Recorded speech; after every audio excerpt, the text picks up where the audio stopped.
Bruce, you must have something really good too. Of course I do. It's Bruce Danielson, and I guess I'm here to entertain you too. Started. Clerk, go ahead and read the roll. That's as slow as I can say that. Council members Nitzert. Here. Selberg. Yes. Dale. Here. Starr. Present. Staley. Here. Brecky. Yes. Erickson. Yes. Kiley. Here. All right. Tonight we're honored to have a good man and Pastor Jeff Wheeler here from Central Church to give our invocation. So I would ask that you would rise for Pastor Wheeler to give that, and then stay standing for the Pledge of Allegiance to immediately follow that. Let me just say thank you to all of you that serve our city and are committed to blessing it. Thanks for all the hours that you put in, the hard work that you put in. In Philippians chapter 2, the Apostle Paul wrote what's called the Christ anthem. And in that anthem, he highlights one aspect of Christ's character.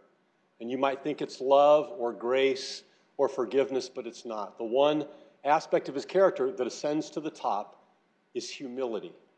Here's what he says: do nothing from selfishness or empty conceit, but with humility of mind consider others more important than yourself. And don't merely look out for your own personal interests, but also the interests of others. Humility is important because when we lose it, we're no longer teachable. And when we lose it, we stop listening. And it's my prayer for this council, for this team, that you maintain a spirit of humility and you listen and you're willing to consider others as more valuable than yourself. Let's pray. Lord, thanks for the honor of being here, for this great team of people from the community. The Lord have one purpose, and that's to make Sioux Falls a great place to be.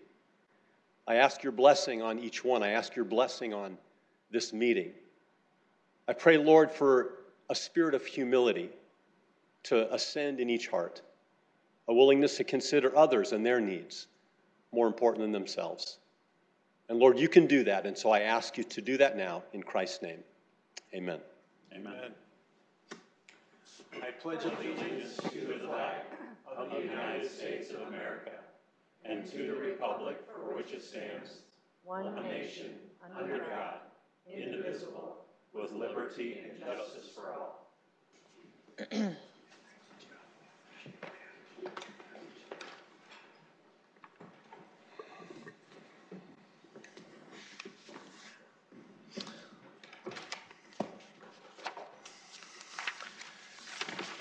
All right, we'll move on to item 4, approval of the consent agenda. Are there any changes or motions to that agenda? Move approval. Second. Okay, move to approve by Selberg, seconded by Kiley. Any discussion on that? Clerk, a vote on that, please. Council members Nitzert. Yes. Selberg. Yes. Sale. Yes. Starr. Yes. Staley. Yes. Brecky. Yes. Erickson. Yes. Kiley. Yes. All right, that passes 8-0.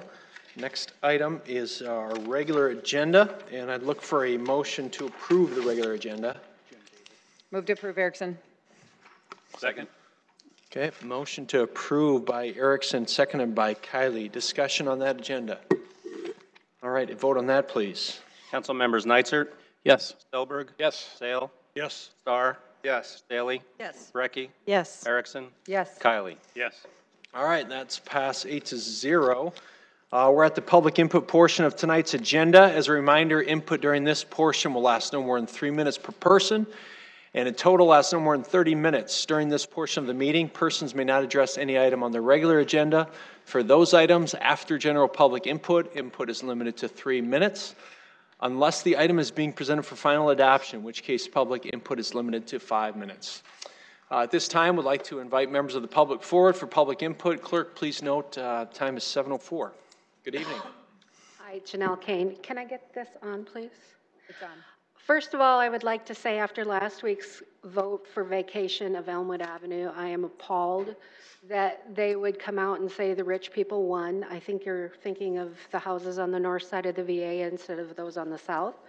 And to criticize someone for being over 80 years old, an elementary music teacher for her entire life, to be able to pool her money and get out of that cold weather for a couple of months and live in a postage stamp sized place, I think that that's just pure evil of someone to accuse someone of that.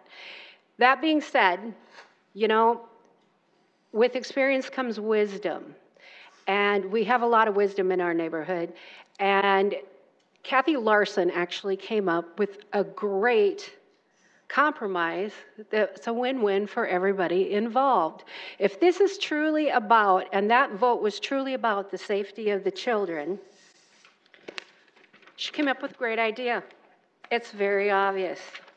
What we really need to do with that parking lot is leave it like it is. Why don't we close that street to the public for 1 hour in the morning when they drop off and 1 hour in the afternoon? That leaves 22 hours during the regular week when, or 22 hours a day and the regular week when it is able to be used by the public and on the weekends. So what we could still do is have early morning parking on the Elmwood, next on the east side of the street and at the end of the street, and have them then vacate, or the earlier people leave by 3 o'clock that get off by then, and then that whole row would be filled up with buses and people picking up when they pick up from school, when there's the most congestion. That would only close that road 2 hours a day and be open to the public for the rest of the time. I think that's a lot better solution than trying to ramrod this through a third time and cause more discord and really, really upset people in that neighborhood. We're a caring neighborhood. We care about these children. And I don't know of anybody that would oppose this in that neighborhood. So I think it's the perfect solution to a bad problem. And we could do it with sawhorse type barriers, cones, and signs. And I thought it was a brilliant idea because you got to learn to compromise. Thank you. Thank you. Anyone else for public input this evening? Good evening. Good evening. I'm Catherine Riffle. I'm an advocate for the homeless, displaced persons here in Sioux Falls. I've come before you for the last year, so many months, asking you to open up a warming center for the people because we had people dying on the streets. I did tell you before that if one more person died and froze to death on the streets, I would hold you all accountable. I will inform you that I've been on the phone with the constitutional sheriff in Washington, D.C., state troopers, the police department, and attorneys. I intend to file a civil lawsuit against city council and particularly also county commissioners. I will not go after the ones with codes, et cetera, in their daily routine, but I am going after anybody that has to do with housing and making decisions on that. I'm sorry to have to say this, but you put me in this position. We had another person die, and that's not right. So when this clock hits 2, I want a moment of silence for the person whose life that you allowed to get snuffed out.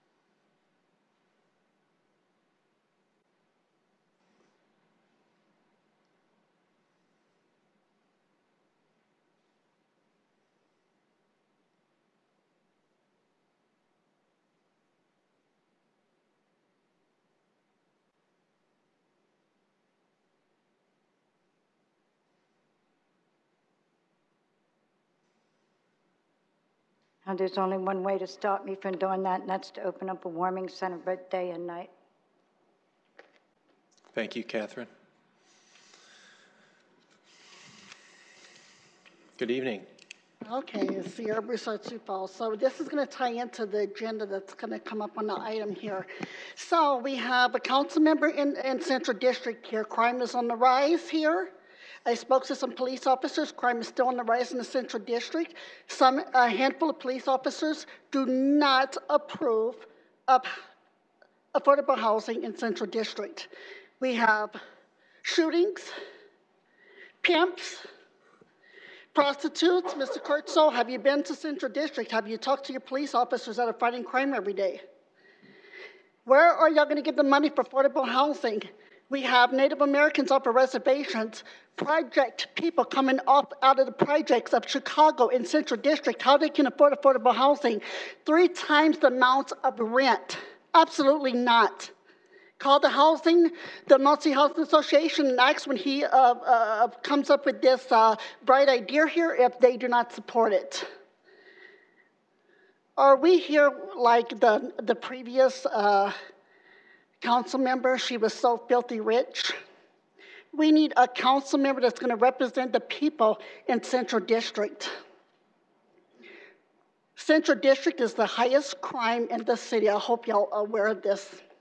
I wish I could get these officers here tonight, but they cannot publicly speak on it. So I'm going to publicly speak for them on 10 of them on the beat of Central District. Absolutely not. We have to be here for the people. We can't be here for the investors. I'm going to campaign for you, and I'm going to give you your campaign money, but get me on your ballot here, and let's put affordable housing in Central District. I got you. You rub my back, I rub your back.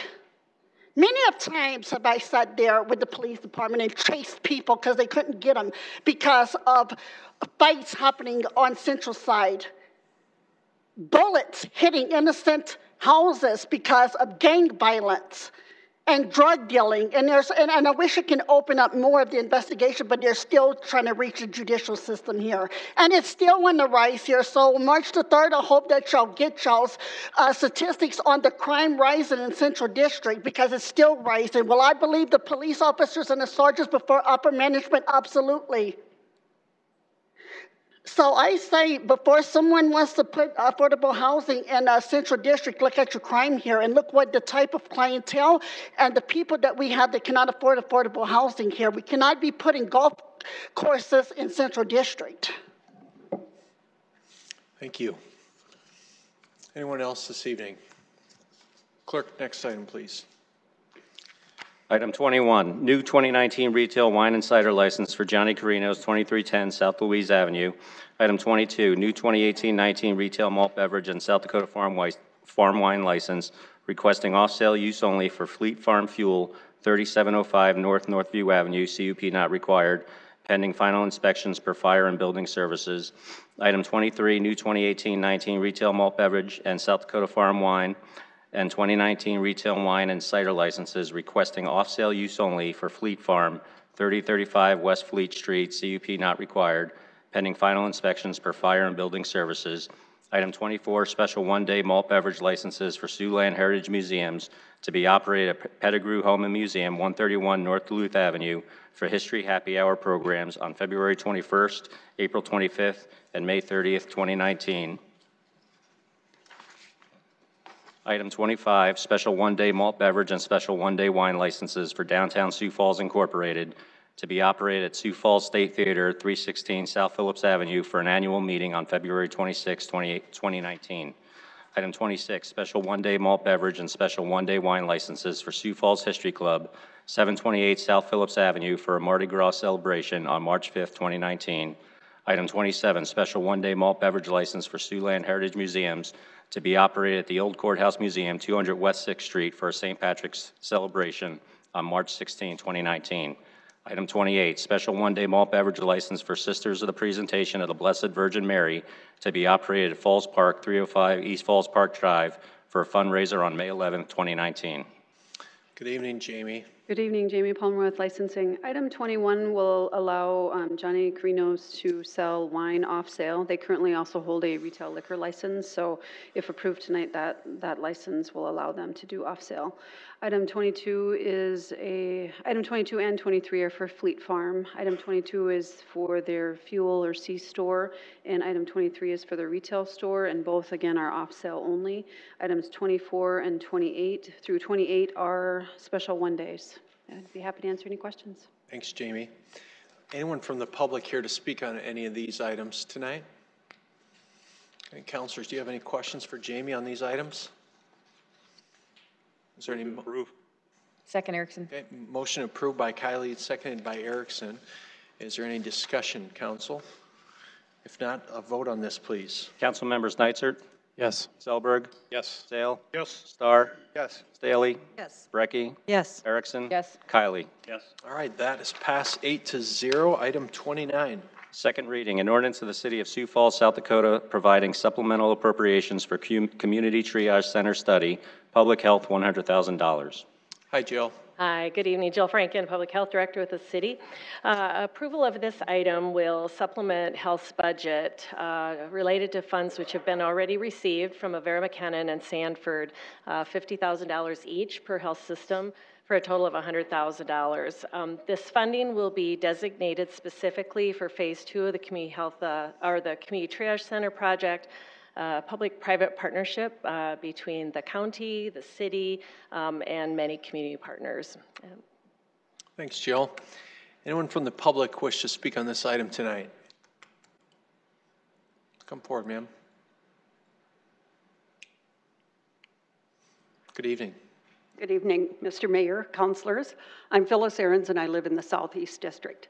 Thank you for the opportunity to express my gratitude for your support for hiring a consultant to make sure Sioux Falls has the best plan in place to help people who are experiencing a mental health or substance use crisis.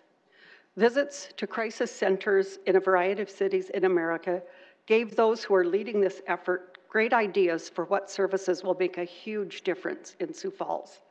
These leaders are now at a point where a consultant will help assure an orderly process to completion of the project. As a longtime advocate for people whose lives are impacted by serious mental illness, I cannot fully express my gratitude to the leaders in this county, city, local organizations, and businesses who have so generously given their time and money to bring this to fruition. I encourage your support for passage of this appropriations for the Triage Center study. Thank you so much. I really am excited about this. Thank you, Phyllis. Anyone else here to speak on this item? Councilors, do you have questions for Jill on this? Okay, I'd look for a motion on this, please. Move to approve, Erickson. I'm going to open up public input, hold that motion on the floor. Good evening. Good evening. I've been battling with mental illness all my life, and 2 years ago I finally decided that this was a ridiculous situation and started to advocate for myself. And it took me approximately a week on the phone to find some place to go to get the help I needed. And I ended up going through SAMHSA with recommendation of inpatient status at a hospital down in Florida. After 3 days in the hospital, they took away most of my meds, and I realized that it was merely a floor of the hospital for people coming in and off the street to clean up from drugs or drinking. And I left very disappointed, only to return home to the no hope in sight situation.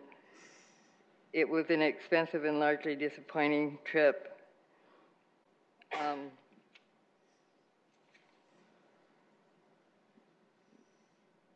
I've been in and out of the system for a long time, and currently Sanford Psychiatry and Avera Psychiatry won't accept me as a patient, and the CNP for psychiatry at the Falls Community Health dropped me as a patient because I was too complex of a patient for her. So I'm left without a psychiatrist, using my general practitioner for my psych meds, and she's uncomfortable with doing that, and I don't blame her. And I guess my question is, what do I do? Where do I go to get my mental health needs met when I'm in a trauma or mental health crisis?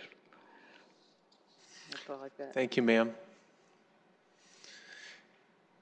All right, any other public input? All right, seeing none, there's a motion on the floor by Councilor Erickson to approve this item. Is there a second for this? Second. Okay, seconded by Councilor Kiley. Any discussion, council? Okay, seeing none, I'd ask for a vote on this, please. Council members Nitzert, Yes. Selberg, Sale, Yes. Starr, Yes. Staley, Yes. Brecky, Yes. Erickson, Yes. Kylie. Yes. All right, that passes 8-0. Next item, item 30. Second reading, an ordinance of the City of Sioux Falls, South Dakota, amending the Code of Ordinances of the city by amending Chapter 38, Elections, Section 38.010, Election Results, by requiring a plurality to be elected as council member and a majority to be elected as mayor. Councilor Brecky, floor is yours. Thank you, Mayor. I'm going to give an abbreviated version of a previous presentation that I made, but I thought it was important that I give some form of it because there are new people in the audience tonight and new people listening on TV. I am bringing forth a proposal to amend the way the council conducts its election process. And I'm bringing it forth in what I call, I'm bringing this issue forth in what I call a two-part solution. The first part is to amend our current ordinance, and the second is to ultimately bring the entire issue to the Charter Revision Commission for a permanent decision. And the reason I'm suggesting that we bring forth a placeholder ordinance is because I believe the ordinance in place is inadequate for our needs, and in the meantime, while the Charter Revision Commission is discussing it, I want them to have plenty of time to discuss all different kinds of opportunities, and I would like to have something nice in place that's appropriate, for our council elections. So let me just start off with, this is the ordinance that you have in front of the ordinance proposal, and what it does is it changes the current practice from 50 plus 1%, a majority, to a 34% plurality. If we go to the first slide, what I'm asking the council to consider is I'm going to just start off with a little charter history, and that is, the first election was actually designated how it should be done, by the charter itself, and it was done in a two-part process that allowed a staggering of terms, on the city council. And under the first original process, it was a simple plurality. That just meant whoever got the most votes in the initial election won. If we could go to the next slide, I'll just take a look at the election history. So in 1994, that's when the original charter, was put in place, and it only required a simple plurality, the most votes for the city council election, and that's what was put in place by the charter. After that, the charter actually instructed the council to come up with a permanent election procedure. So in 1998, after those first elections, the council did exactly that. They worked hard on. I was actually present when that process was going on, and they did considerable study of other cities and research into best practices, and what came out of that procedure was a recommendation to require a 34% plurality to elect council members. As you can see, that was done in 1998, so for nearly 20 years, that was the procedure that was followed. It elected a lot of council members, and I have never heard a single complaint about the process, either from any of the council members or from members of the public. In 2017, that ordinance was amended to require a majority to elect a council member. The background, just a little bit of the background for that 1998 proposal.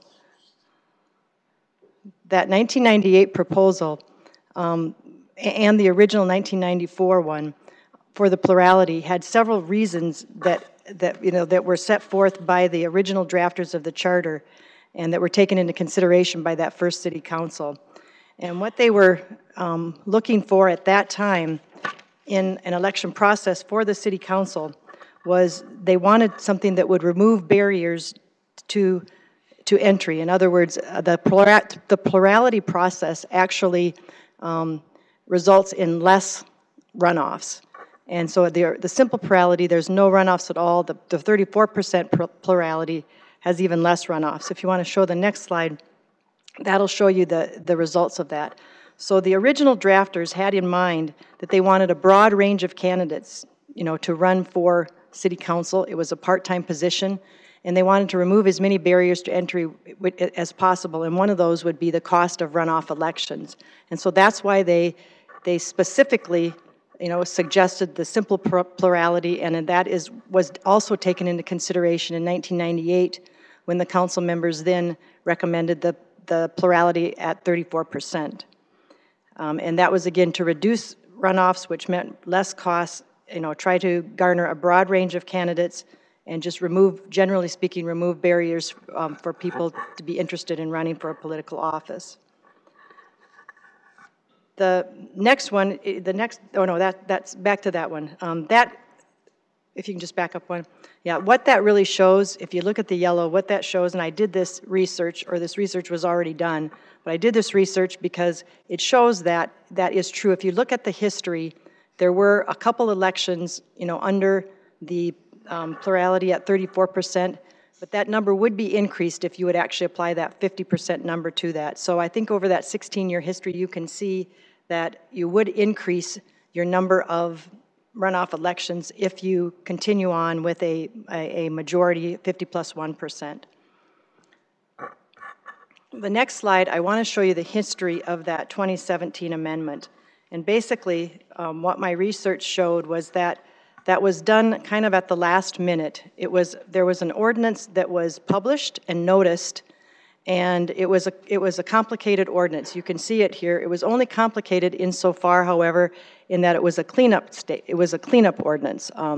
City of Sioux Falls elects to follow state election laws in its election process, and the state had done some cleanup legislation, and the city was in the process of adopting an ordinance that would mirror the state's election. And so there really wasn't anything of substance in it. However, you can see it was actually 6 pages of amendments, and none of them were substantive.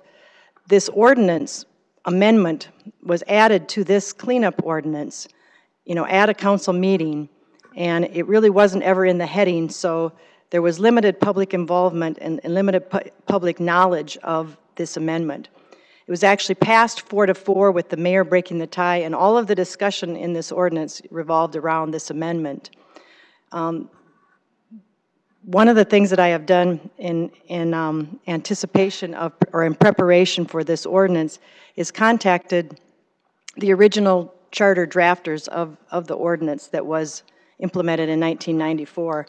Unfortunately, they're all still here with us. They can't be here tonight because it's trying to contact retired people is trying to keep bunnies in a basket. They're all over the place, but some of their but they have contacted us, and I will be reading, and some other folks will be reading some of the emails that we got from them. Suffice it to say, they were not aware when this ordinance was passed, or they probably would have come up and testified. But they have weighed in, and I've talked to most of them. I've talked to Rick Noby, Joe Kirby, Bill Peterson, Dale Froelich, Pauline Paulettis, and all of them would either recommend the 34% plurality or a simple plurality. They believe that the basis for it was is still there. The original basis for it, which was, make it different from the mayoral election, was, to increase the opportunities for people to run, to decrease costs, and to, reduce barriers. So they would all weigh in favor of one or the other of these opportunities. I have placed on our agenda tonight the 34% plurality because that is the one that was in place for nearly 20 years with no objection, and there was no momentum or movement to change it. It just got changed rather rapidly in that particular meeting.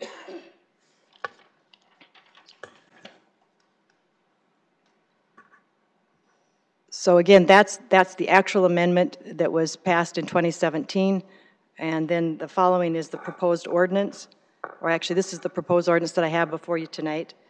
And so I just conclude by saying that I think that, I'm bringing this forward because I think that the best way to frame up an issue like this is to look at it in terms of what the best practices are. You look at the history, the ordinance history, the election history. We have done all of that. I've also provided the council with other cities' practices, Des Moines, Lincoln, Fargo, St. Paul, Rochester, to name a few. And so I think if you look at all of those things and you take a look at what the best practice is for the city of Sioux Falls, I believe at this point the 34% plus, the 34% plurality is the practice that has worked, and there was really no reason for changing it. So I'm really asking the council tonight to change it back. Now, in addition, I mentioned earlier that this was a 2-part process, and the second part is I'm going to bring the entire the entire issue to the Charter Revision Commission. They've already been notified that it's coming. I've asked to be put on their agenda in May. And when I bring it forward for their review, I'm going to ask them, number one, to take a look at, is it something the City Council should really be deciding, or should it be put to a vote of the people through a recommendation that they would make and have the people decide what the process would be. And the different types of voting requirements I'm going to bring to them are the plurality, the simple plurality, the plurality plus 4, or the 34% plurality, the 50+1, and ranked choice voting, which is another mechanism that's being utilized out there, and it's also becoming more. I don't know if it's one that people are taking a real close look at, and so I'm going to ask them to take a look at that and any other issues that they might consider. And again, they'll be asked to take a look at it in the sense of, is it something that the council should continue to consider deciding by ordinance, or is it something that they want to take charge of? With that, I'll take any questions, and that's the end of my presentation. Thank you, Councilor. Anyone here from the public to speak on this item tonight?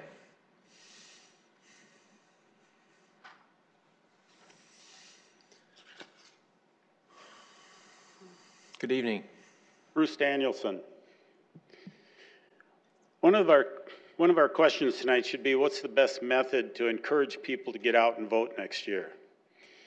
I do a lot of data analysis and follow it pretty close, and I expect less than 15% will probably show up. So if we've got 124,000 people that are able to vote next year, I'm looking at only 15% of them actually showing up if we're lucky.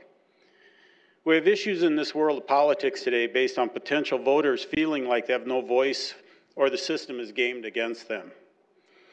There are 4 council members before us who stuck with the people on September 12, 2017, and you 4 council members are in front of us tonight to make another decision.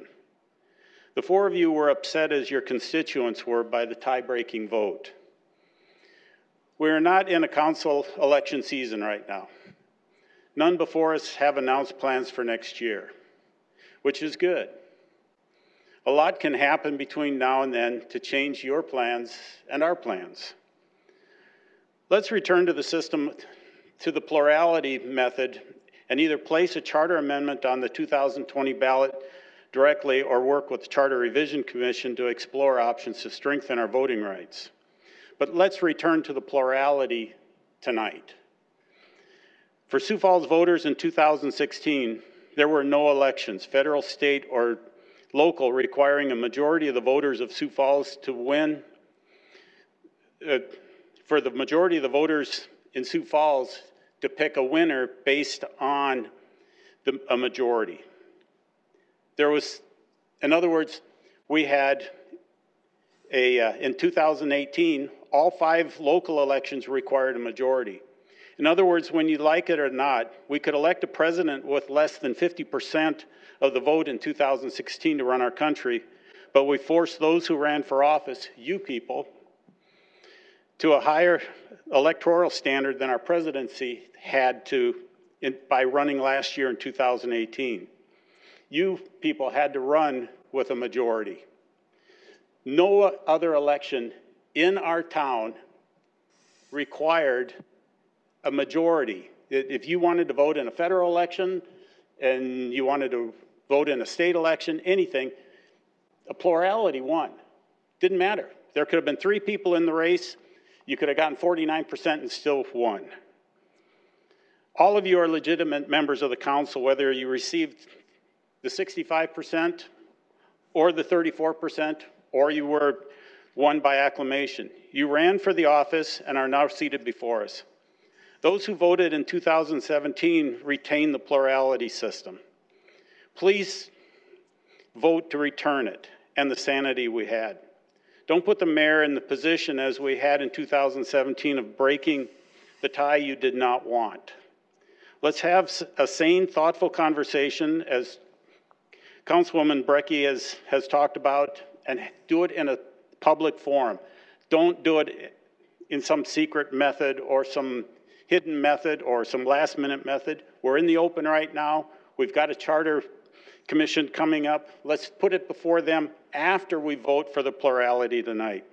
And then starting the process to make it permanent in the charter.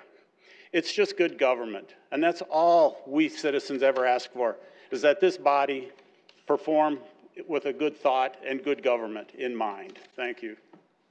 Thank you.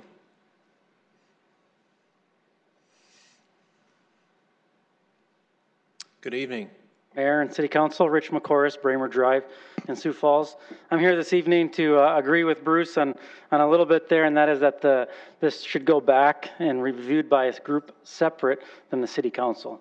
I'm here to encourage you this evening to say no to this and to ask that you change it and amend it a little bit and ask a group beside the City Council decide how the City Council is elected. I think it's inappropriate, and some of you could say, well, you're hypocritical. You should have came last time when the City Council. That's a fair assessment. Probably should have came last time. However, two wrongs don't make a right. If you ask anyone on the street right now, hey, how do you think Washington, D.C. is doing? Almost across the board unanimous. Oh my goodness, get everybody out of there. You ask anybody, hey, how are they doing in Pierre right now? Everybody, what in the world? It's like they wake up in the middle of the night in Pierre and like, hey, we need something to vote on tomorrow, so let's just write some weird legislation. Pierre, Washington, D.C., there's no common sense government for the common good. There's legislation for personal preference. And I believe that what's happening here this evening does not help us govern for the common good. And here's why. There's an elephant in the room.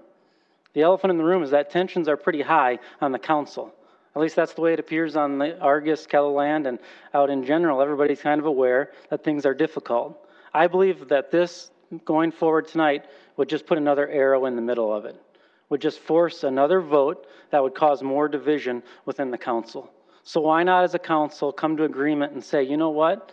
We agree that this needs to be looked at by a separate body, by the council. Let's do whatever it takes to force another body to look at it, to put it before the voters and let them decide. 100% for that, rather than creating more division on the council and forcing an action tonight that's going to create that division, recognizing that there is major disagreement. Now, I want to encourage and challenge one thought for us, and that's that this is being done to get rid of grassroots voters. This isn't being done to get rid of grassroots voters. We can talk about the cost and all of that. The reality is that the American political climate has changed a ton since 1998. We've become much more polarized. I think what's critical in all of this is that there is a concern that fringe candidates, and some may get offended by that, fringe candidates are running a variety of places right now and are changing the conversation from compromise and common good to, again, legislation for personal preferences. I think that's one reason and argument for ranked choice voting.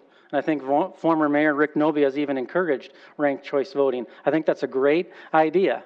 But again, I think a third group besides the City Council should look at it and make the determination, not the council itself.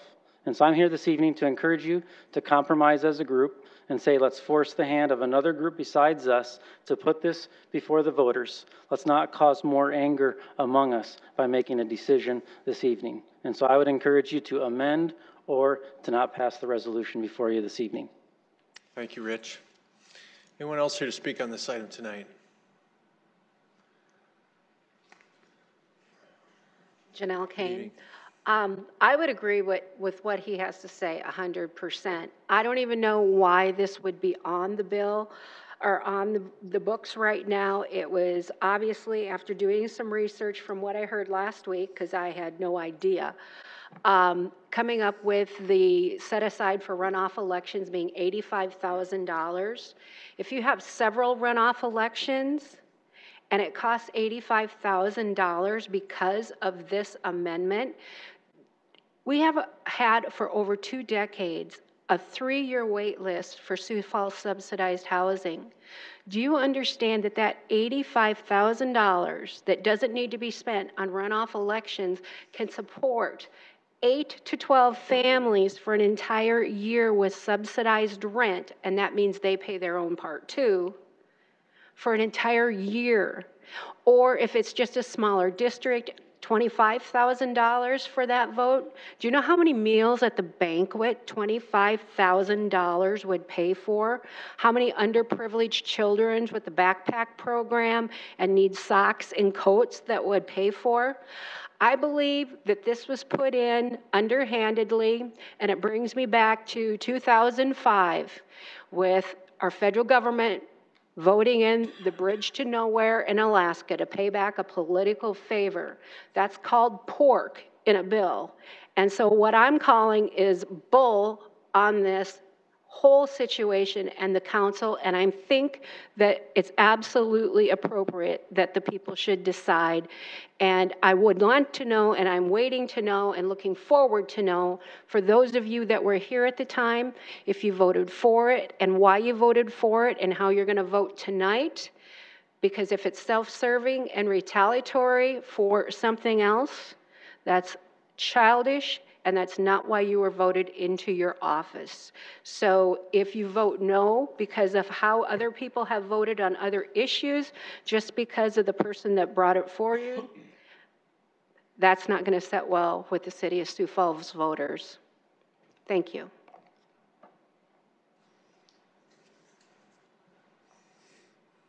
Good evening. Sioux Falls. So here we go now. You heard what Janine Kane said. Central District, poor people, rich people representing. This was never an issue until Michelle Erkenbach and Rex Rolfing, rich people, fully loaded with money, wanted to ramrod this in and give the council members of your average person, Pat Starr, Teresa, Greg Neitzer, there's some more that are average, that's not your everyday rich people looking out their backyards of a golf course. So I say put it into the mayor's hands and do a 4-4 vote and see what he says. And then that will have the citizens vote on him for next election, because if he's for everybody, he should be for the poor people too. Or do your 5-3 vote and don't pass it. This all started from your rich people. I don't care what council says after public input, because Michelle Erkenbach and Ralph Broxton was on it. And I did not agree with it whatsoever. All of that money that is put into this election, and Central District has poor people hungry and starving and can't get nothing to eat. I don't get it. So all the rich people that supported this and supported Michelle Erkenbach and Rex Rolfing to ramrod this through, they need to put that rich money that they get and put it into Central District and open up some more banquets for the poor people. Let's give money to Sioux Falls Housing and donate money so we don't have that 3 to 5 year waiting list for low income housing. Then when we get to low income housing, then we can start with affordable housing and the poor districts of Sioux Falls here. But Mayor, I like this mayor, and I like this administration better than the youth administration. But I think that if it don't go to 5-3, put it in the mayor's hands, and let's see what he does with this kind of difficult situation here. Thank you so much. Thank you. Anyone else tonight? Please come forward.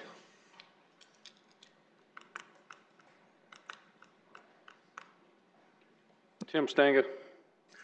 I also sat at that meeting not knowing that it was going to come up that night that it was going to be voted on.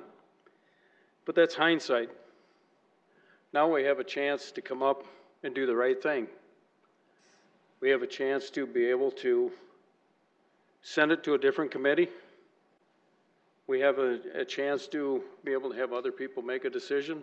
Hopefully bring it up to the voters. They will decide on how things are going to be, how people are going to be elected. I know that if I ran, I would run on my own money. I wouldn't ask anybody for any money. But the problem is, if I had to come in on a runoff, I wouldn't have enough money to be able to run off. So I'm hoping that we leave the door open for anybody to run for city council, because I think that's what the citizens agree on. Talking to the people that I work out with at the gym, they don't really know anything about this. And you ask them and they say, well, isn't it just the majority of the vote? And I told them, I said, no. I said, it's not. I said, it's got to be 50 plus 1. And they asked me, why is that? And it's a hard one to explain. I got my explanations, but I think that we have a chance to show the voters of Sioux Falls that we are going to be here for them and that we are going to listen to them and that we're going to put it in somebody else's hands. Thank you. Thank you. All right, councilors, I'd look for a motion on this so we can move into discussion. Move approval. Move to approve by Selberg. Do I have a second? Second. Second by Erickson. All right, discussion on this item, council. Any discussion? Mr. Mayor. Councilor Starr, go ahead. I'll defer to the sponsor. Councilor Brecky. I'll go ahead and start. First, I would just, and I'm not sure if it was appropriate to do it during discussion or during public input, but I do want to read an email that I got from Joe Kirby.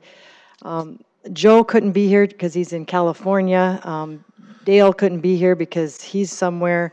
Bill Peterson's in the legislature. I don't know why. I did try to get Rick Noby and Pauline. They were all invited to come, and they did, I think, have some information with the council, and I think it's important that people feel free to share that because they have weighed in on these things. I apologize that they can't be here tonight, but like I said, dealing with retired people is like dealing with bunnies in a basket. So anyway, I just would like to read to you what Joe sent today.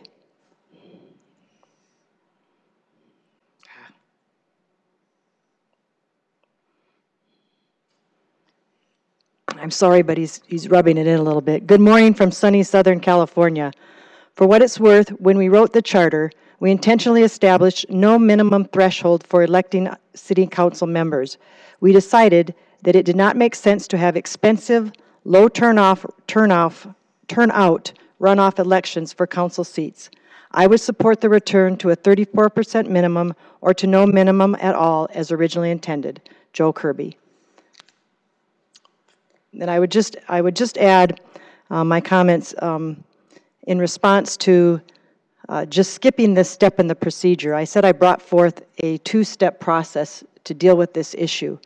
I do believe sincerely at this point, and this is the council's responsibility at this point. We can't just pick and choose what parts of the charter that we're going to enforce or we're going to ignore or we're going to abide by or we're going to ignore. The charter clearly states right now that it's responsible for the city council to establish the election process. And quite frankly, I will take you again back to 1998, and when the very first council had to decide the permanent election process, they said the same thing that some of the council members are saying tonight. They said, well, I don't know if we should be deciding this. I mean, I'm not comfortable deciding this. And I remember looking at them square in the eye, as I will look at all of you square in the eye tonight, and said, but it's your job. It's your job to do it. And until that changes, you need to do your job. And here's how you do your job. You look at best government practices. You spin around hypotheticals. You look at other cities. You look at the charter history and the charter intent. You look at election processes. All of what we have done in this process. And then you use your most objective self and make the best stand-back decision that you can about what the best process is for this city, for this form of government. And that's what I'm asking you to do tonight. Not shirk your responsibilities and dump them off under the Charter Revision Commission, because they could say no. 3 council members appeared with 2 different proposals before the Charter Revision Commission last year, and they said no. They said, you guys go back and figure this out. Now, this placeholder ordinance, I believe, is putting the best process in place that's available to us now. Quite frankly, I've made it clear that I'm for ranked choice voting. But I want them to have plenty of time to discuss it and jawbone that and study it when it's given to them. And even then, they may turn it back to us. They have various options. They could just say, we don't think it needs to go to the people. We think it should be where it is. Joe Kirby actually thinks that this should still be in the council, and he'll probably be testifying in front of the Charter Revision Commission. So I would strongly encourage my council members, my fellow council members, to do their job tonight, put in place the best procedure. And if they really believe that 50% plus 1 is the best procedure, fine. I will tolerate that vote, but I have seen nothing Nothing, no documentation, no arguments, nothing that supports it. Or I've heard nothing that supports it, no people that support it. There are other council members, I believe, who received some correspondence from some former council members and some other charter members that may be being read tonight as well. So I'm strongly going to ask my council to do their job, put the placeholder in place, what they believe is the best procedure at this time, and then we will let the Charter Commission determine what they're going to do next. But that will happen in May. Thank you, Councilor. Councilor Starr. Thank you, Mr. Mayor. For those of us that know Bill Peterson, I'm certainly not going to compare him to a bunny in a basket, but he is out of town tonight, and I said that I would read his email. And so Mr. Peterson wrote this afternoon to all of us on the council, and to share it with the public, I'd like to do that.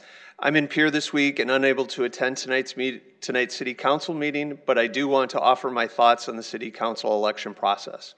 I was the co-chair of the Citizens for a Modern Government, which drafted the Sioux Falls City Charter and led the campaign which created the government, which was enacted in 1994. We took the issue to the electorate for extensive citizen outreach to gauge support for a change, as well as to elicit input into what the citizens wanted in a government structure.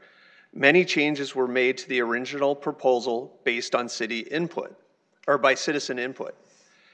At that time, there clearly was not support for extending elections for city council seats beyond the first election.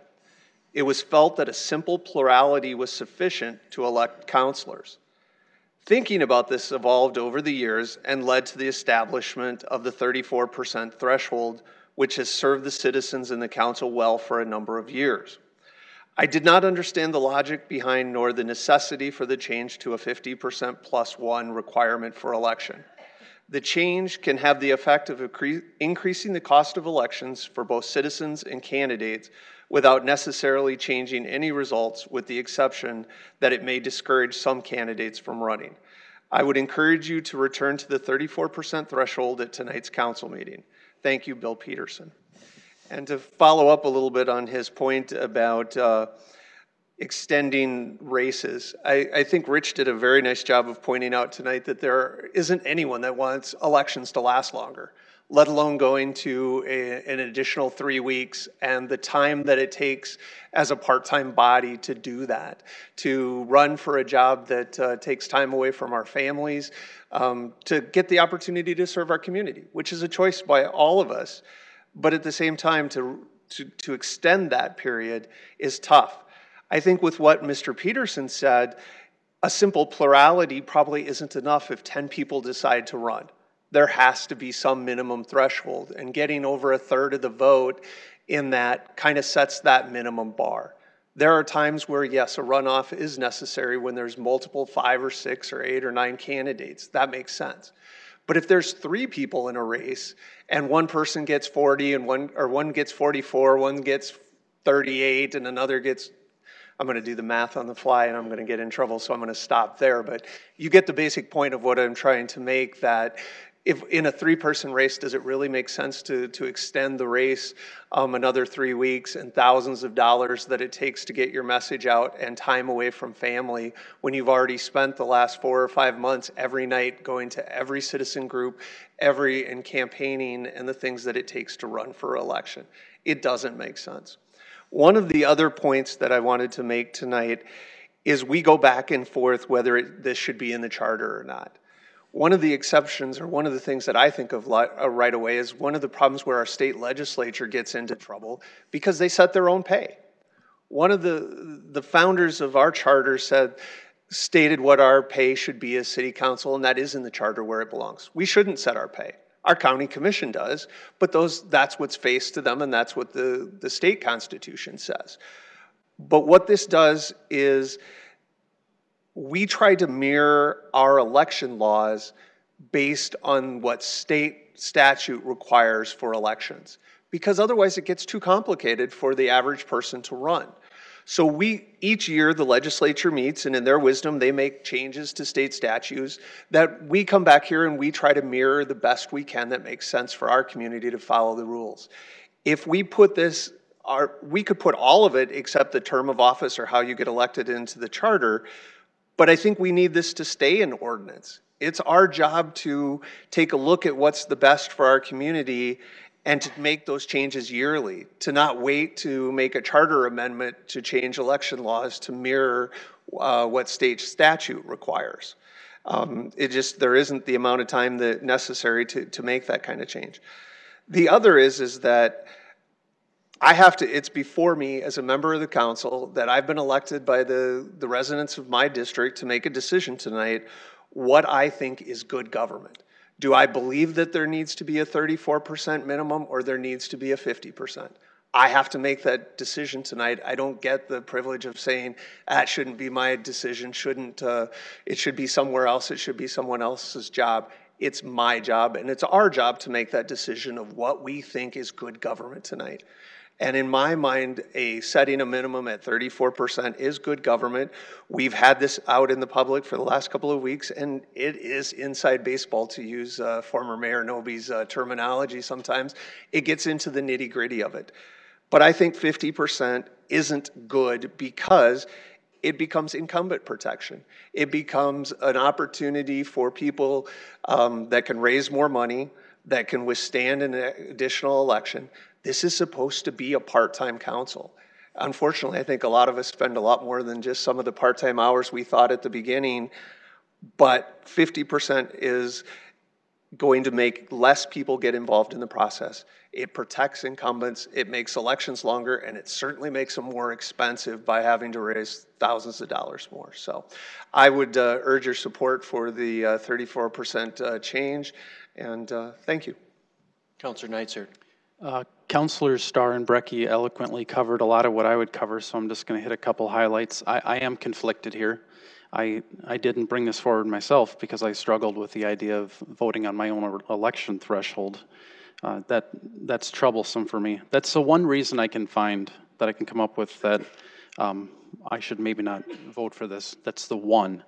But when I look at the reasons to support it, there are many. And I do want to point out, Councilor Brecky and Starr did make a very good point that we are here to do a job and the proposal is in front of us and I can't shirk that duty.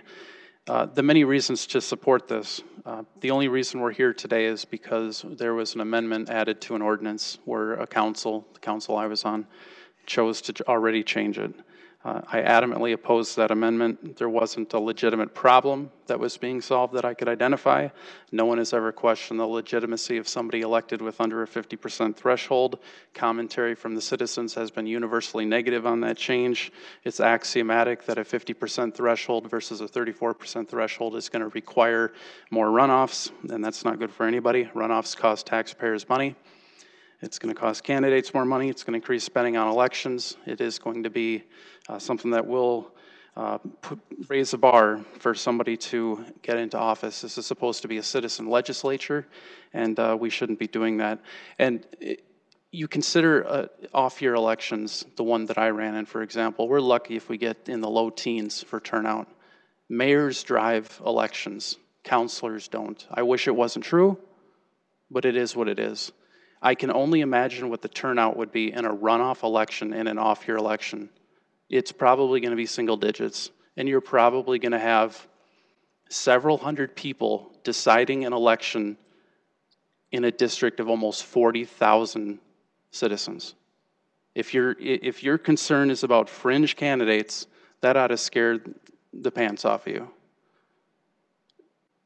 A runoff is going to have less turnout. So if you get 50% in a runoff with less turnout, and you had 42%, let's say, in the first one, and you had less voters, particularly in that runoff, do you have more of a mandate? No. The simple plurality works. It's done in other campaigns, extending campaigns, encouraging additional spending. All of these are negative consequences. There wasn't a problem. We just don't need 50%. Thanks. Councilor Staley. I also have a statement here from Dick Kelly. Dick was one of the first people elected on the new form of government. He says, as a past Central District Council member, I support the 34%. Turnout in runoffs is generally even poorer than the first time around. The way we started was working fine. Don't know why they tinkered with it 2 years ago. And I think some of us have forgotten, in 2017, we had come off of an election in 2016, the four of us, Councilor Selberg, Councilor Neisert, myself, and Councilor Starr. And I ran for city council 2 times before that. I ran in 2008, and I ran in 2010, and I lost. And in one of those elections, had this been in place, we would have had a runoff. But we didn't. My opponent, Michelle Rippenbach, she won by 40%.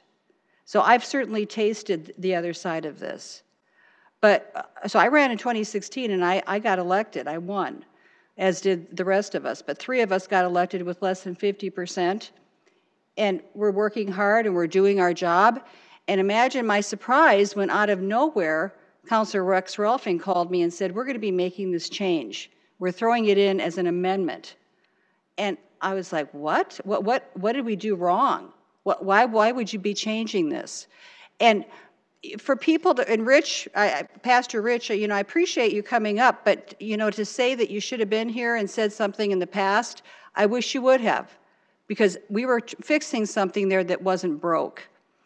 And to say, some of my colleagues might say we're uncomfortable now messing with the way we're elected. Well, I wish you would have had that same level of uncomfortability when we changed this in 2017. But we brought this back 2 times. People have forgotten. We voted on it twice that year. And it was a 4-4 tie. It was Councilor Neisert, Councilor Erickson, myself, and Councilor Starr. We voted to keep the 34%. We did it twice. So I'm grateful that Councilor Brecky has brought this forward. And, you know, let's face it, Brecky won by over 50%. So this would never have benefited her. But I'm hoping that we're going to continue to move forward and put this back where it was successfully done for over 20 years. And I don't think any of us up here are fringe candidates. This was meant to be something that anybody could run for. I don't have a lot of money. A lot of us don't. And runoffs are very costly. No matter what how many doors you think you're going to knock on. You've got to do mailings. You've got to go back to the donors. And this, again, it wasn't a problem before. So I'm just asking my colleagues to please vote yes. Thank you, Councilor. Any other discussion, Council? All right, seeing none, I'll call for a vote on this, please. Council members Neitert? Yes. Selberg? No. Sale? No. Starr? Yes. Staley? Yes. Brecky? Yes. Erickson? No. Kiley? No. No. That fails 5-4. Next item, item 31. Item 31, first reading. An ordinance of the City of Sioux Falls, South Dakota, rezoning property Mayor? located east. Mayor, if I could be recognized, I'm going to ask if it's possible, if I could be recognized, I want to ask if it's possible to, if any one of the prevailing party is interested in doing a motion to reconsider. And I just thought of this tonight, so I apologize for not giving anybody further notice, but there is the issue of pluralities, just a simple plurality. So I have an amendment, you know, to just actually change it to a simple plurality as opposed to the 34%. And I'd like the council to weigh in on that. You can do it tonight under the motion for reconsideration, or if not, I can go ahead and bring it next week. But I'd like to, you know, I'd like the council to consider that. So if any one of the prevailing party would like to have that discussion tonight, I would suggest we do it that way and just weigh in on that one as well, because that is acceptable to me. If the rest of the council would feel that was more acceptable than the 34%. Well, that item is over, so we can't add an item to the agenda without noticing it properly and bringing it through the channel. So we can certainly bring this back up, but that item has failed 5-4.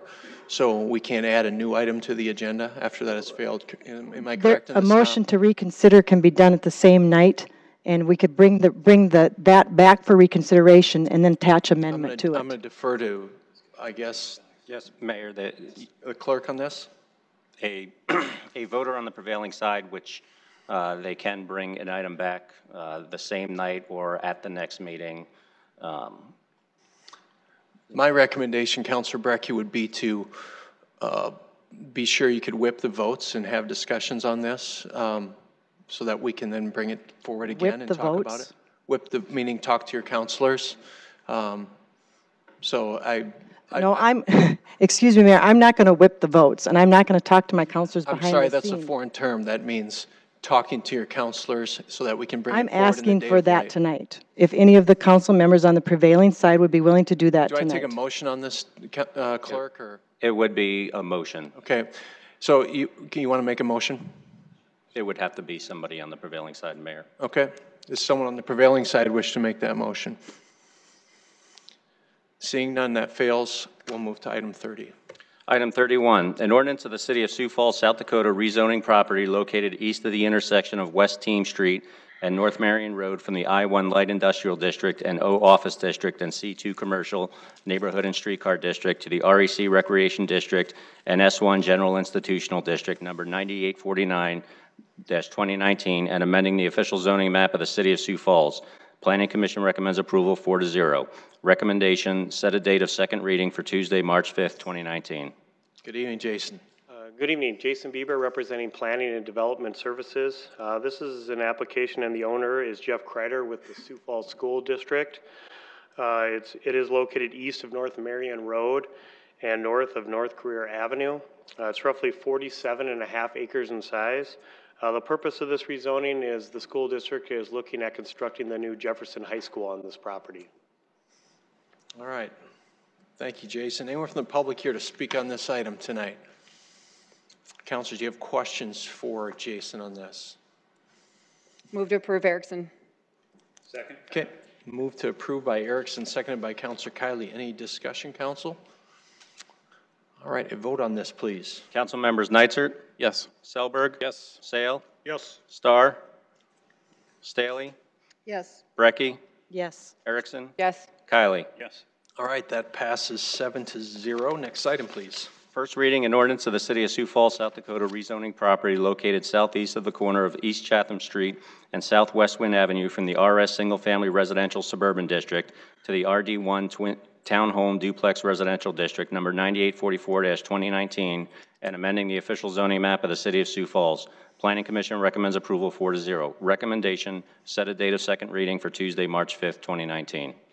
The applicant and owner here is Joe Hayes. It's located northeast of the roundabout at 69th and Southeastern. It's roughly 1.2 acres in size. The applicant is looking at constructing future twin homes similar to the ones adjacent to the east. All right, thanks, Jason. Anyone from the public here to speak on this item tonight? Councilors, do you have questions or motions on this item? Move to approve, Erickson. Second, Selberg. All right, motion by Erickson, seconded by Selberg, set a date of second reading for Tuesday, March 5th. Any discussion, Council? A vote on this, please. Council members Nitzert? Yes. Selberg? Yes. Sale? Yes. Starr? Staley? Yes. Brecky? Yes. Erickson? Yes. Kiley? Yes. All right, that passes 7-0. Next item. Item 33, first reading. An ordinance of the City of Sioux Falls, South Dakota rezoning property located at the southeast corner of East 24th Street and South 7th Avenue from the RS Single Family Residential Suburban District to the S2 Institutional Campus PUD District number 9840-2019 and amending the official zoning map of the City of Sioux Falls. Planning Commission recommends approval 4-0. Recommendation, set a date of second reading for Tuesday, March 5th, 2019. The applicant here is Damian Grable. The owner is Avera McKinnon. It's located at the southeast corner of South 7th Avenue and East 24th Street, just south of their existing campus. It's about 1 acre in size. The purpose of this rezoning is the Presentation Sisters are looking at constructing their own house. This house would include sleeping rooms, some common and meeting space, and they will also be constructing an underground garage with access onto A Street. As you can see by this site plan, they are looking at vacating a portion of the alley. However, the existing alley will still stay open from 26th Street until you get to the house, and then it's being redirected to the east to access South 8th Avenue. The existing homes will still have access to the alley and access onto the residential streets. As we continue to work with these specific institutions, large institutions in the core, we continue to work with them on their master planning. This is an example of a master plan submitted with Avera McKinnon. And we really do try and coordinate with them to work on their future plans for their campuses, to not only protect the existing core neighborhoods, but also to keep these existing institutions within our core neighborhoods. Thanks, Jason. Anyone from the public here to speak on this item tonight? Please come forward. Good evening. Good evening, councilors and Mr. Mayor. Tom Bosch, Vice President of Hospitality with Avera McKinnon. We are partnering with the Presentation Sisters on the construction of this. I'll make my comments brief. There is one correction. The garage to be accessed off of 8th is not an underground garage. It's above ground. So off of South 8th Avenue, so that is above ground. It is a one-story garage that we have, but just here to answer maybe any questions anybody may have. Thanks, Tom. You're welcome. I'll see if is anyone else here to speak on this item tonight. All right, council, do you have questions for Jason or Mr. Bosch on this item? And if not, I'd look, Councilor Staley, you have a question? Yes. How many homes are going to be moved out for this? There is a total of 4 homes that are located. There's a total of 6 lots, excuse me, 8 lots, 4 of which have homes on there. Could you give me the addresses of those homes, please? I apologize, I don't have those, but I can get those for you. Well, so they're going to be, what are they on the corner there of 24th? Yeah, there is, where they're located at is on South 7th Avenue. They are the 2 homes that are in the lower case, kind of that lighter blue. So there's 2 right there, and then 1 right there, and then the 2 off of South 8th Avenue. Could I get the addresses of those homes, please? Yes, maybe I Jason can get could those set. for you. Absolutely. So, Tom, I'm glad you're up there because Tom and I had a conversation a few weeks ago, and during that conversation, Tom indicated to me that I live near this area, crossed Cliff Avenue, far enough away that this isn't something I need to recuse myself for. But we talked, and you indicated that Avera owns 45 homes in that area? Yeah, we own a total of, it's actually 49 homes that we rent in that area. And we also have additional properties there that do not have homes on them, that are empty lots. And then you thought that another landlord owned 19 homes. It actually is a total of, there's 15 properties that we do not own. That does include 2 pieces of property that is owned by Holiday and House on the corner of 26th and Cliff Avenue. Okay. And Councilor Erickson has an apartment nearby, right? You own an apartment on 26th. Would that be, how far are you from her property? We are, I don't know the exact distance, but I do know for a fact that what we did is we did a neighborhood meeting and we invited everyone within 300 square feet, or 300 feet, excuse me, of the proposed project. Now, I'll let Councilor Erickson answer that if you'd like. Okay, I would love to speak for myself. I do not live within the 300 feet, the yellow circle that you see on the map. I am outside of that property for all my properties that I do own in the core neighborhood. Thank you for the question. The question is, on 26th Street, you have an apartment that would be right south of this area. Outside of the circle. So here's the problem that I'm having, is that I don't think a lot of people are aware that over 65 homes in that area are owned by our rental properties. There's some lovely homes in that area. I've lived in this area for 35 plus years, and I've watched this area be gobbled up, and I know it's development, and I know it's jobs, and I love the presentation done, Sister Mary Thomas there. This is nothing against them, but this is a bigger conversation. We just talked about the vacation, which probably Councilor Erickson flipped her vote on that because of what happened last week. We just got assaulted on that one. Councilor Staley. Point of order. Councilor Staley. Okay. I'm going to ask Point of order. When a point of order is made, you have to stop. I'm going to ask that you refrain from personal attacks against other councilors and Stick to the issue at hand, please. And the issue at hand is that we're losing core neighborhoods. We're losing core homes. I've watched it happen over at Sanford, and it's happening at McKinnon. And my concern is that when we have these rental properties, people will never be able to buy these homes, right? Because you don't have a plan to sell them as they sit now. That is correct. So we our focus and our goal at Avera is to provide affordable housing to our renters, that those 49 renters that we have, and a commitment to them to take care of that in that relationship, to take care of those homes. And I would be remiss not to say that certainly, and you could talk to any one of the renters that we have a relationship with there, Counselor, they would say that we take good care. I will put Jill Hurley, our property manager, up against anyone in this community, but we have invested hundreds of thousands of dollars, not in purchasing the home, in taking care of them and putting nice roofs and painting and providing a environment for those people that are in a journey in their life where they're interested in renting a home. There might be reasons, I don't know all those reasons, in which they're not at an ability to own a home.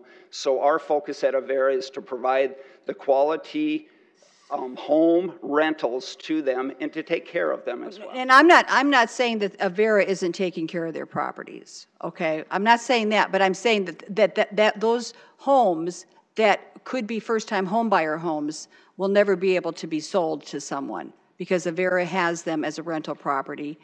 And for whatever reason, they're holding on to them. And part of the conversation, and maybe Erica Beck, our Chief of Staff, will be able to fill us in, and so will Paul Tenhagen, but what is the long-term plan for that area? What is the long-term plan for expansion in that part of our city, and also over at Sanford? Is there going to be, and this isn't your deal, but there's been talk about a corridor going from Minnesota Avenue over to Sanford. So how many more homes are we going to be losing? We are having Habitat for Humanity build homes. And here we're going to be removing homes that are existing in neighborhoods where people raise their family. Mike Cooper's in-laws raised their family of 3 girls across the street from where I live. I live in a house like that. So they're not junk homes. They're not trash homes. They're homes that can be someplace for a person to live.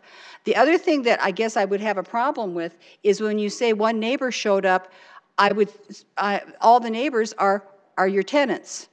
So it makes it very difficult for those people to come forth and say, we don't want this development, because they're renters. They're not homeowners, right? It's kind of an artificial test and measurements to say, well, we didn't hear from anybody.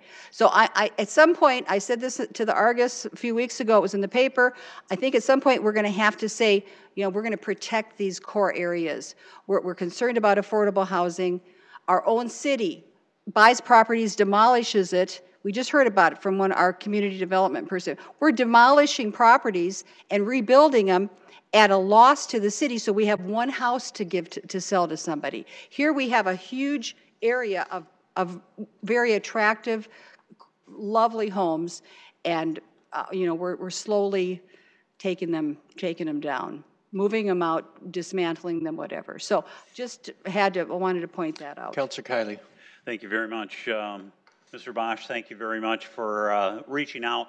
I know that you reached out to every counselor that are sitting up here this evening, so I appreciate that effort.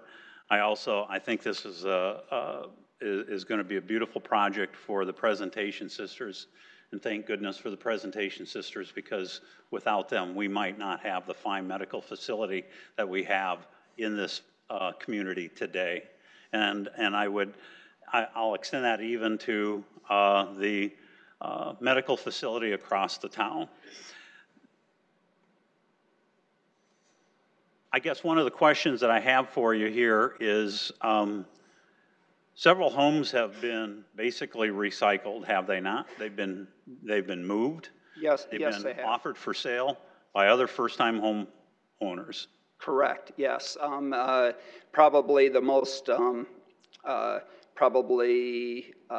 would say well-known that happened years ago was with the Prairie Center and Jim Schmidt and the Sioux Falls Home Association, or the Housing Authority, where they were relocated to another area to give, and I can't speak, were they first-time homeowners? I can't speak to that potentially, but they were relocated. And that is our vision.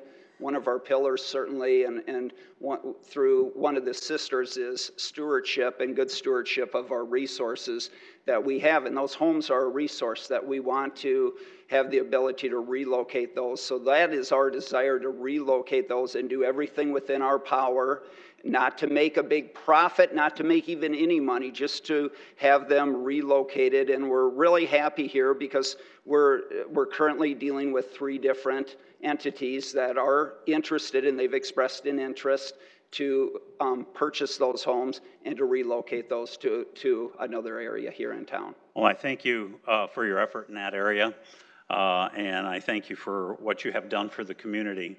And there's no doubt that over time we have lost single-family homes in the area.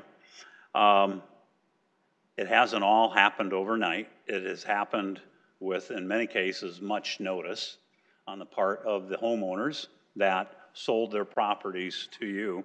And I think we also have to take a look at the overall good for the community too. And I go back to the wonderful services that Avera provides for not only the people of Sioux Falls, but for people in this Midwest region.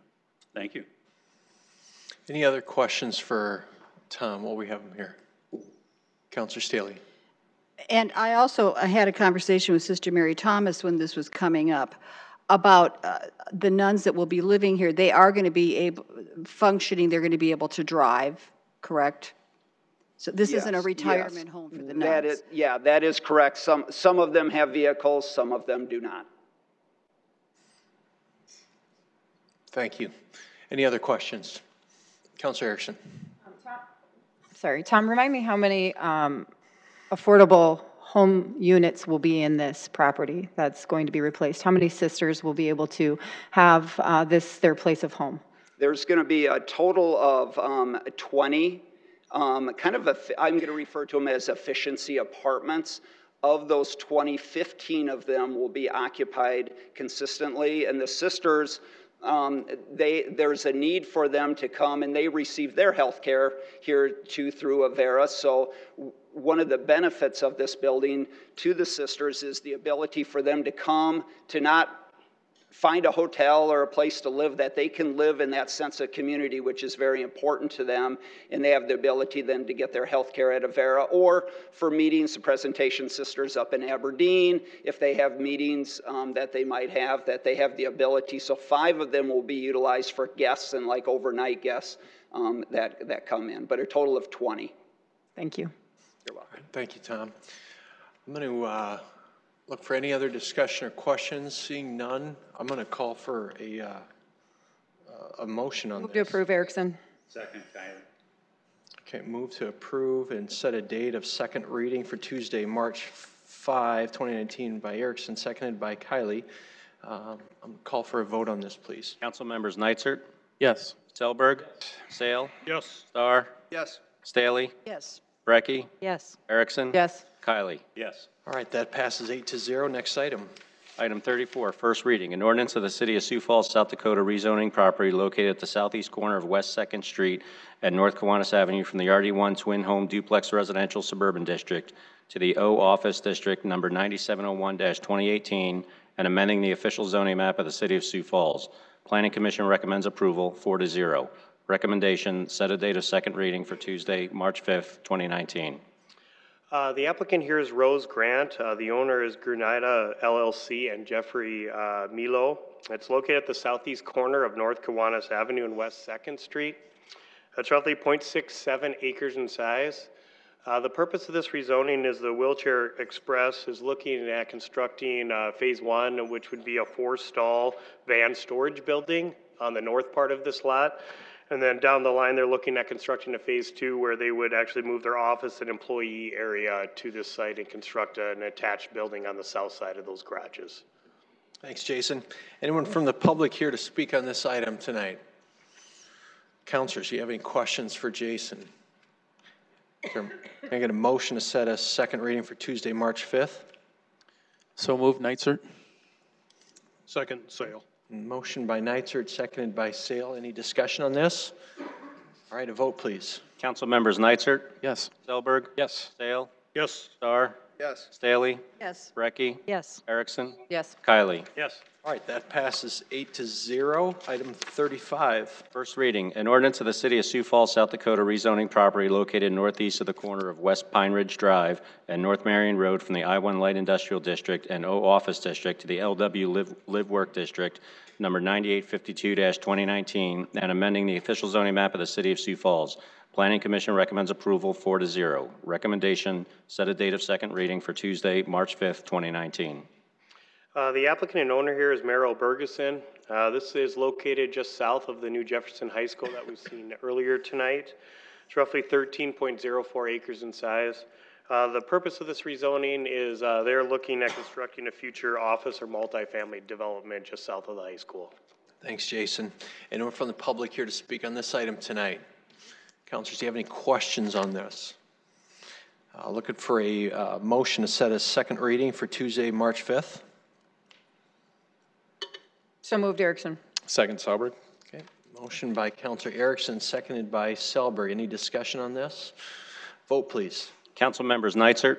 Yes. Selberg? Yes. Sale?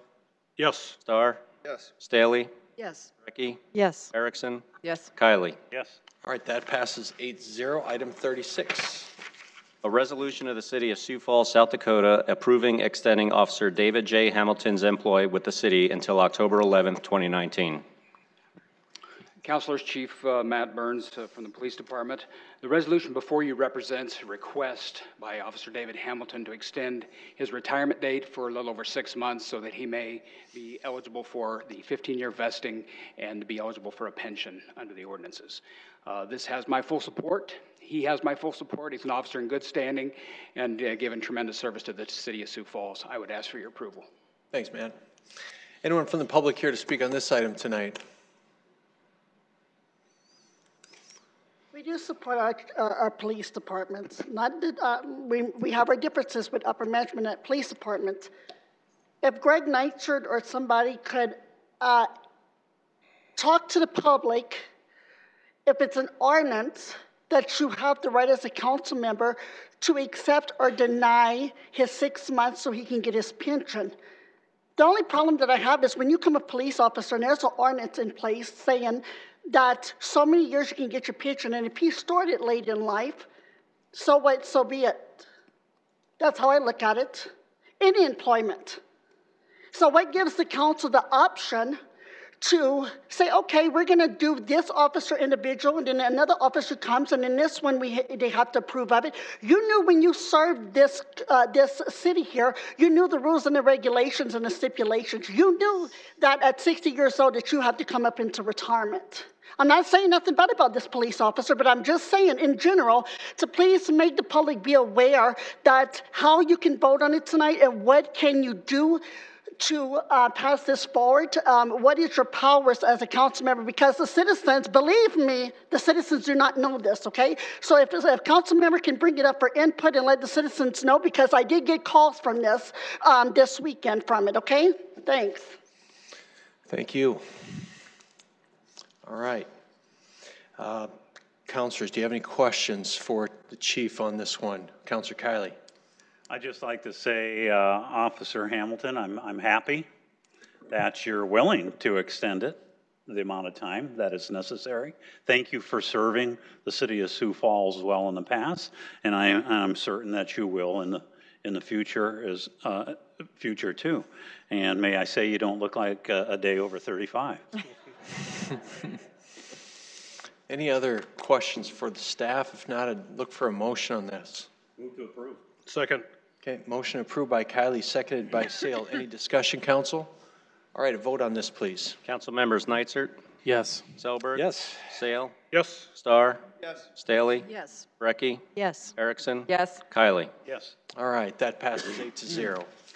Next item, please. Item 37, hearing to determine there is no feasible and prudent alternative to the proposal to demolish the property at 101 East 6th Street based upon the consideration of all relevant factors and that the program includes all possible planning to minimize harm to the historic property resulting from such use. The Board of Historic Preservation voted 5-3 that the demolition would not have an adverse effect on the historic district. Stacy, I'm going to turn over to you to start, please. Thank you, Mayor. Just like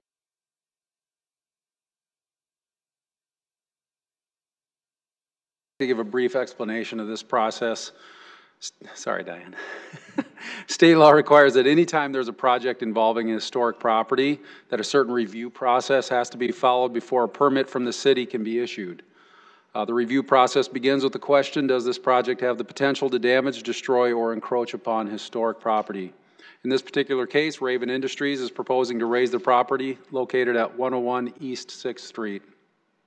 On January 9, 2019, the City of Sioux Falls Board of Historic Preservation determined that the demolition of this building would not have an adverse impact on the old courthouse and warehouse district.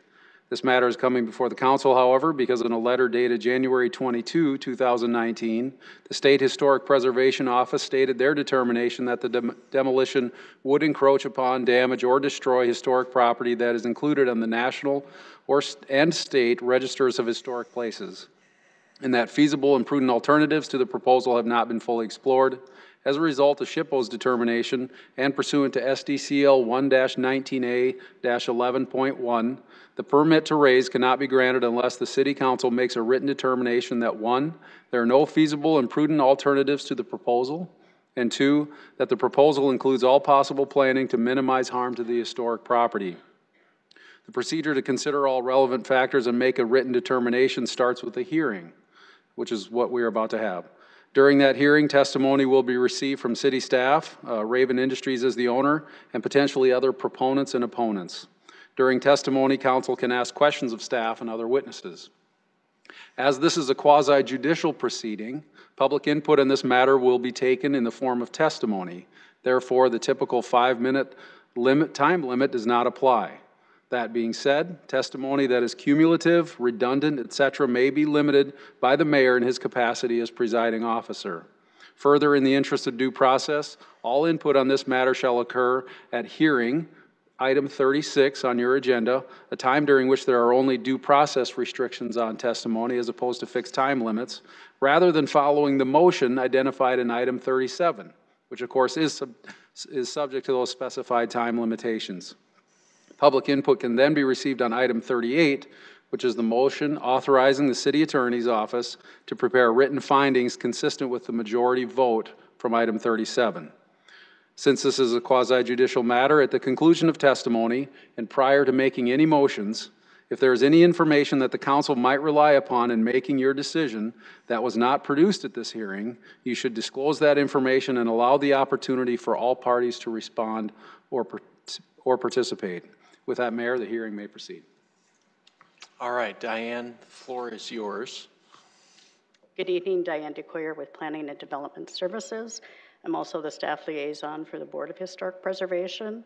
As Stacy mentioned, the item tonight for Raven Industries, they came before the board in January. They came also in December. They came back in January. We were required to put together a case report. So to answer some questions both for the state and for our board. So to start with, the historic district of the old courthouse and warehouse area is outlined in this map. Some of the buildings that are significant and contributing properties to it are noted here on this map. The Dock Building, or the David A. Christensen Building, is the building that we're talking about tonight on Raven's site. The building is, I'm going to skip ahead, excuse me. The building was originally constructed in 1948, so it's the centerpiece of the building there, and that is what is considered contributing. There are 2 other additions, both in 1978 and 1990. Those are non-historic, There is a 1920, although it could be historic, it is non-contributing. So the contributing, non-contributing status is what's identified in the National Register. That's what we based our reviews on as to whether or not there would be any changes, or in this case, a demolition allowed for it. So there's some history here. I think you all have that information, so I'm not going to go over it in detail. But it is the 1948 portion of it that we are talking about, because that is the contributing piece to this. This is a couple of historic photos. It was originally noted as the Montgomery Ward farm store, so probably a lot of equipment. So it's noted in between what was probably the Rock Island and then a couple of smaller buildings there to the north. Those obviously are gone at this time. I think at one time they were it was used as a car barn. So you can see in the lower photo, there's some storefront. Most people would recognize this building as to what its most recent use was in the 90s, and that was for Goodwill Industries as a secondhand store. The loading dock that's noted below, that was bricked up to extend some of the interior space for Raven Industries when they purchased it back in 1978. They did have some production facility in that building, and then again leased it out. In the past few years, the building has been vacant. They haven't been able to find a use for it or a tenant for it. So based on their current needs, they are requesting the demolition of the building. And we do have some representatives from Raven here tonight to be able to answer some questions on that. This is Raven's site. So the original building was constructed back in 1909. This is the Manchester Biscuit Company. And if you haven't been in this building, it's pretty phenomenal. Had a meeting in one of the conference rooms, which actually used to be an oven. So I found it quite fascinating how they were able to reuse some of these spaces for very functional use today. It's a beautiful building. It's their corporate headquarters. They don't have any manufacturing in this building any longer. They've done some considerable updates back in, I think it was 2014. They've even created on the south building, the quartzite building, a rooftop terrace. They've also created an amphitheater that overlooks the river, which is really nice for some different festivals and uses. Oops, didn't mean to do that. So this is the building that we're talking about. It's built in 1948, and again, addition back in 1978. The brick on it is considered to be a blonde brick, which was common at the time that the construction was done. The style of architecture is called or identified as modern. So a very overly simplified type of building. It's difficult to even find any detail to this building. There's coursing of some soldier brick. And that's about all that you find that is unique about this. The loading dock exists. Again, that goes back to 1920, and then 1990 they did an additional addition to the west there on the loading dock. The picture on the top is the back alley. Again, there's not much difference there. It's just a simple brick, some very little detail with the brick, but again, nothing unique. Some of the other buildings that you see in the district are these that are located across the street is the freight depot. Down the street is the International Harvester building. Rick Gorley owns that. There's a restaurant and some retail on the lower level, and then apartments above. To the north on North Phillips Avenue is the Jones Seed Company. That's a historic building. And then there was additions done to it, again, for mixed use, retail offices, and also living up above.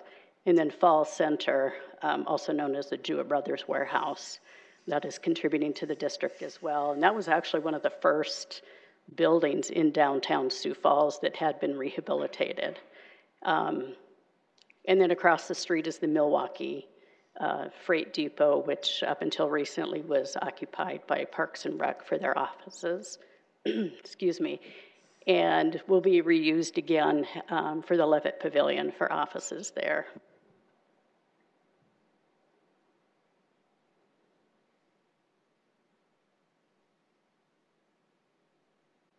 These are some interior photos of the building.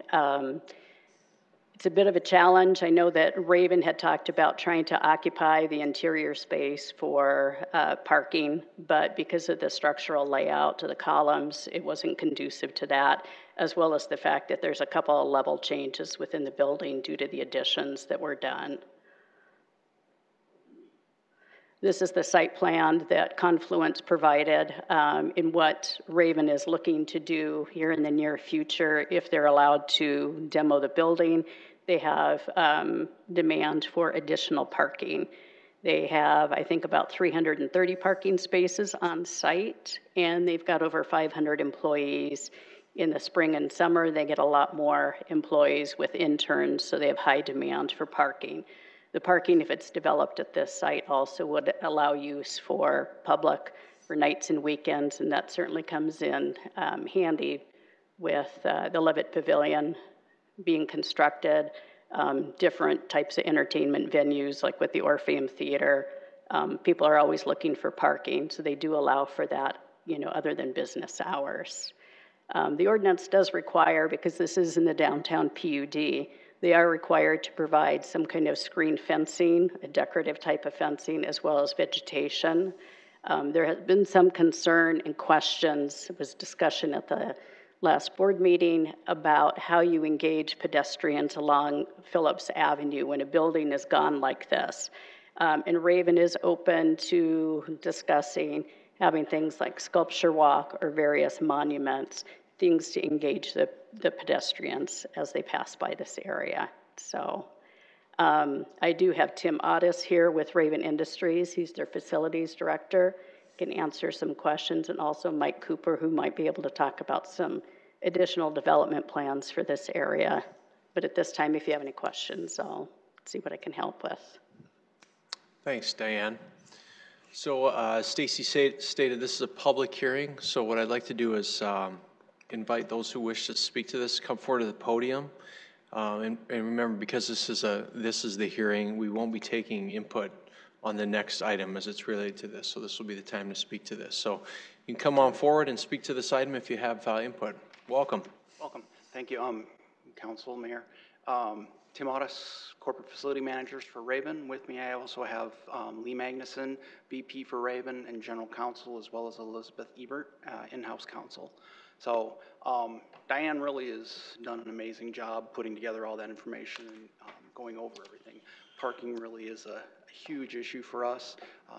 One thing additionally is every summer we have up to 50 interns that do get employed through Raven. And last year we had quite an issue with our parking where we had to have team members, you know, parked a few blocks away, walking down. Just not an ideal situation. This is really kind of a critical thing for Raven to continue to grow and fill our demand. So that piece of it is very important to us. So, thank you, Tim.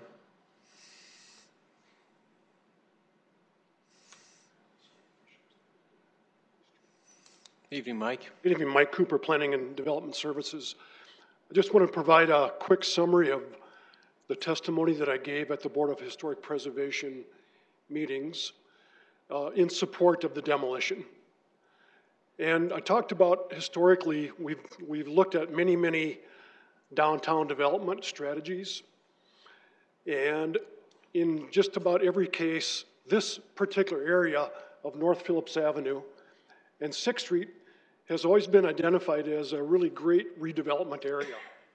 We know that Raven has done a fantastic job of working with their existing campus, and they've taken that really significant historic building and they've updated it and renovated it and made it a real gem for downtown as well as for the city of Sioux Falls. So to say that they have ignored the historic integrity of the district, I think is a disservice to them. And as we've looked over the years at this particular corner, in the context of the other historic buildings that Diane showed you, we've never felt that this was really a significant building towards the district. Although the state, when this district was first established, designated this portion of the building, the 1948 portion, as contributing, in the reality, we've never really thought of it in that context. And so we've looked at, again, this would be a great redevelopment area. And then most recently, a few years ago, the city actually commissioned a consultant to look at what would the best locations be downtown for a future multi-use parking structure.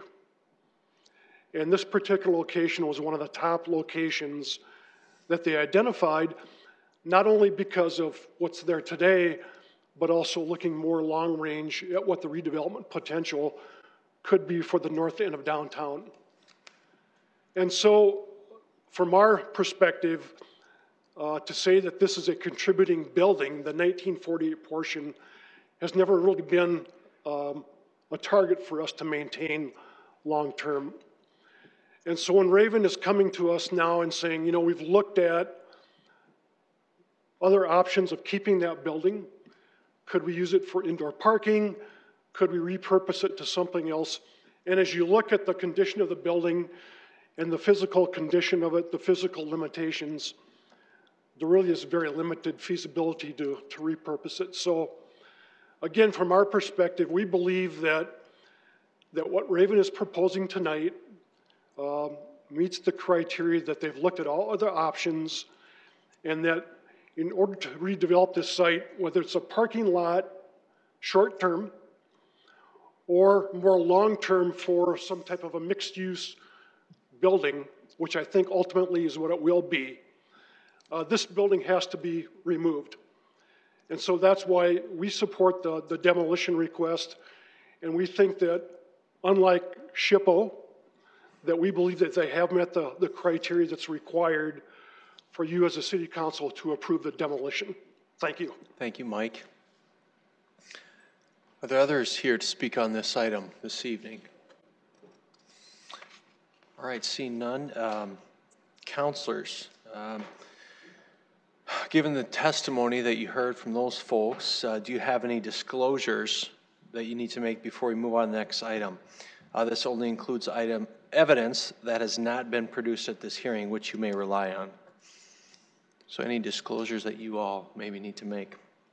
All right, Councilor Kiley. I had received an email from an individual that was employed. I had forwarded that to the city clerk. It's posted on SIRE. Anyone interested in reading it, certainly welcome to do so. Thank you, Councilor.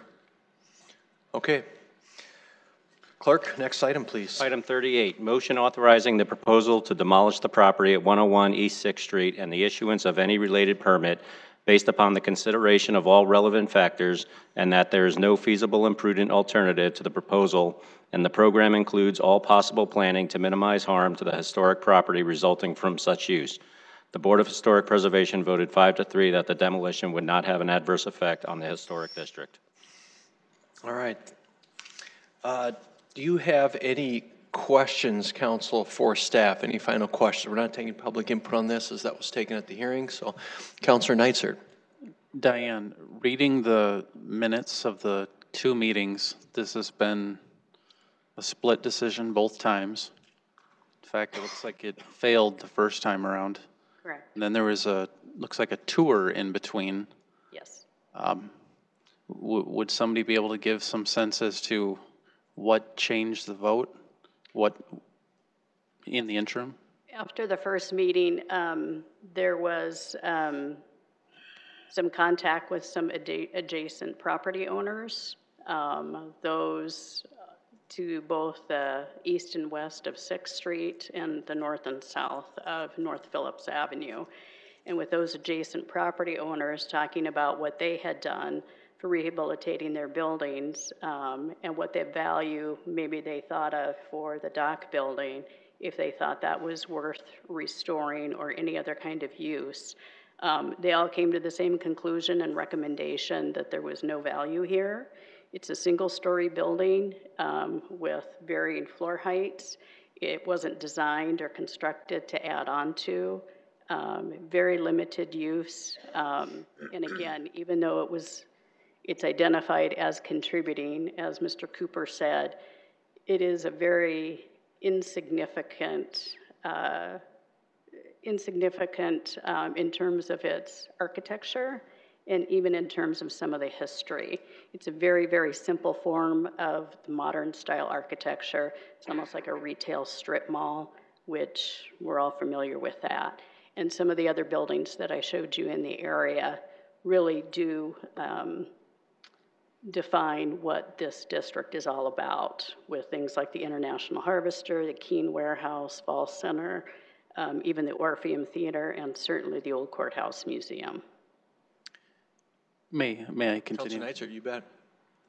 So really, all of the other things swirling around are interesting about what might happen to it, but it seems like our decision-making process really comes down to determining if there's an adverse impact, and if so, has it been feasible and prudent alternatives have been explored, and there isn't any. So is it, I mean, I think we could all agree it's a fact that there would be an adverse impact because we're talking about demolishing. Yeah, I mean, it is contributing, so to be able to chip away at the district, that would be considered an adverse impact. Ultimately, I think the reason why the board voted in favor of raising the building is they did understand that there is very little use and function of the building for Raven or anybody else to use. What it really comes down to, I think, is there feasible, feasible and prudent alternatives. Right. And reading some of the case law and opinions, there's a lot of factors that go into that. But so I don't know if you could speak to it or if I would be allowed to ask the Raven representative what alternatives were explored, and were they prudent? Were they financially infeasible? Yeah, I think Raven would be appropriate. Can they come forward? Absolutely. To answer that? Tim, you want to answer that? So there's been multiple different processes of how it's been looked at, but the need that Raven has is parking. And so when we go into a structure like that and we look at it and we think, well, could we take this structure and turn it into a parking lot, you know, add some garage doors on the back end or on the north side of the building and put parking in there. But once you start to do that, you've got an old facility that doesn't have sprinkler systems. It doesn't have other things that you would have to update to bring to code. And the structures, you know, how close the columns are together, it limits where you could park within inside the facility. It's different levels. And due to the age of the building, the concrete that was originally used and poured in the building is old. It's not necessarily going to be able to support vehicles, things like that. So it really became very difficult to actually try to reutilize that building to give Raven what it needed. When Raven did the corporate remodel and we expanded our building, in effect, we creating a need for parking. And so with that in our area, there's really no way that we can reutilize that structure, whether it be, you know, we brought in an architect, looked at it and said, hey, could we take this structure and add another parking level to it and, you know, maybe match up to what is right next door to somehow use that structure without having to demo it. Unfortunately, the structure is just not in such that it would allow a multi-level parking to accommodate it or even do other things with it. So exploring that just a little bit farther and keeping my quasi-judicial hat on and thinking about historic preservation. Theoretically, what if, could you tear down all of the non-historic portions of it, go to the historic piece, somebody renovates it, does it have some value or use, or I mean, what condition are we talking? I'm just exploring alternatives, I guess. For Raven to have to give it up, I mean, or to redo it for somebody else to use, it still wouldn't solve what Raven needs, which is the parking. So, I mean, could it be done? Sure. Does it help that future vision of Raven and what it needs? No. How structurally sound is the historic piece? What condition is that portion in? The building has been changed multiple times over the years, so, you know, And like when you go back and read that, you shouldn't change some of the structural, some of that stuff has been done over the years already anyway. It's not necessarily, the pictures where you see through, that's not really there anymore. You can't see through. It's, been walled up, and it's more of just a facade there. So, and some of those walls don't necessarily exist where they did previously. So you couldn't necessarily you could. It just wouldn't look really good without having some of those original walls to support it. Okay, thank you. Thank you, Counselor. Counselors, you have other questions? Counselor Brecky. Tim, I've got a question for you. Stay up here, Tim. I've just recently been made aware of a new concept. It's new to me. It's probably not a new concept, but a concept I was unfamiliar with called deconstruction. And that when we take down old buildings, that in other parts of the country, there's becoming a developing market for the parts and pieces. For example, the brick is somewhat unique in this one. And I guess it's more of a suggestion maybe than a question, but if there is any kind of a market for something like that, it does have some unique brick and some unique things. I would just lay it out there as, a thought process, a question. If you're doing any accents around the parking lot or something like that, maybe you would consider, using some of the features from it. It's more of a question. Would you be interested in anything like that? It's just... Absolutely. That, and in fact, we've actually already even spoken about that, somehow where we could maybe use some of that stuff to highlight and do things with it. It's definitely very expensive to recapture some of those bricks, just the cleaning process and what you're going to do with them. But yeah, absolutely. That's something we've considered and talked about. That's wonderful. I didn't expect that answer, but I'm kind of excited about that. I hope you do consider that. Thank you. Thank you, Counselor. Counselor Starr? Yes, thank you, Mr. Mayor. More for Diane, if you don't mind, Tim. We'll make it, it's kind of up, down. It's what we do. Diane, I guess I'm looking at my role in this process, or the council's role in this process. Is part of our decision-making process the need for the owner of the building for the space and the property, or is our decision based on the historic value of the property? Because I get where Raven is coming from, that they need parking. But isn't our role to determine whether this is a historically significant building and whether, whether they own it or someone else owns it? Isn't that closer to where we make our determination? Right. So the reason why you're here is to determine whether or not this building should be raised. It's the same struggle that the board had. They came to the conclusion that, again, it's not a significant building, even though it is contributing to the district. And the need for Raven, for their immediate need and maybe their long-term need, would be for something different, mixed use. Could be just as the market demands in the northern part of Phillips Avenue downtown. So that could change. But the building as it is really non-functional for them. Again, that's why I'm showing you examples of some of the other buildings in the area. Those are much better examples of contributing properties. Again, whereas this one is less significant. Thank you. Thanks, Counselor. Counselors, any other questions on this? Counselor Kiley. First of all,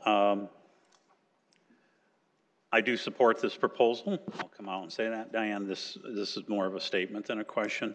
I just would like to state that